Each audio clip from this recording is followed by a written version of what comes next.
Emmanuel Cuny pour le décryptage éco. Le chômage s'est envolé le mois dernier. On va s'intéresser aux jeunes et à Mmh. cette question qui n'est pas nouvelle, hein, Mmh. comment relancer justement l'emploi des jeunes, comment leur ouvrir le marché du travail. Alors, véritable serpent de mer, effectivement. On comprend d'ailleurs le désarroi et le désespoir des jeunes depuis le temps que cette question est posée. Alors, il n'y a pas que la situation des charges qui pèsent sur les entreprises. On entendait d'ailleurs tout à l'heure dans le journal de 8 heures Thibault de Langsade du MEDEF appeler à plus de flexibilité sur le marché du travail. Mais ce n'est qu'une partie du problème. En réalité, il y a trois mots MAUX qui sont bien identifiés: la formation, l'entreprise et les salaires. On va commencer par la formation. On sait que chaque année, entre 120 et 150 000 jeunes décrochent, qu'ils sortent du système Oui. scolaire sans formation.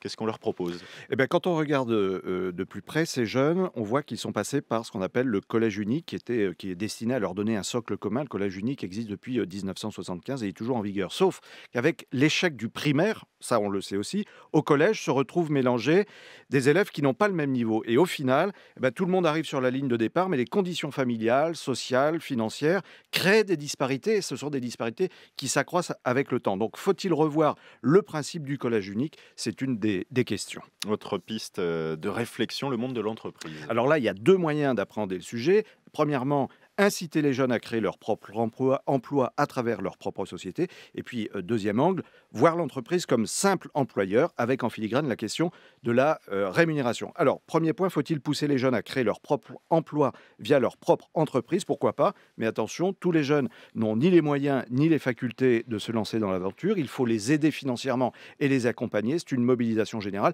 d'autant que l'immense majorité des jeunes aspirent aujourd'hui à un travail salarié qui les sécurise. Et ça nous amène à la question du salaire importante aussi, Alors évidemment. avec, oui, entre autres au cœur du débat, le fameux SMIC. Faut-il créer un SMIC jeune, un salaire minimum plus souple, qui d'un côté faciliterait du côté de l'entreprise l'embauche et de l'autre inciterait le jeune non qualifié à entrer sur le marché du travail en y trouvant son compte progressivement? Pourquoi ne pas imaginer par exemple un SMIC jeune composé d'une part rémunératrice d'un travail pris en charge par l'employeur et d'une part aide au logement pris en charge par la collectivité? Un logement facile, c'est une mobilité facile et on sait combien la mobilité est importante dans la lutte contre le chômage aujourd'hui. Donc on est vraiment au cœur du débat et nombreux sont ceux qui font des propositions concrètes. Il y a les think tanks, il y a les autres, le Cercle des économistes, Terra Nova, la Fondation Jean Jaurès, l'IFRAP, mais cela doit se faire bien sûr loin de toute idéologie. Emmanuel Cuny, merci.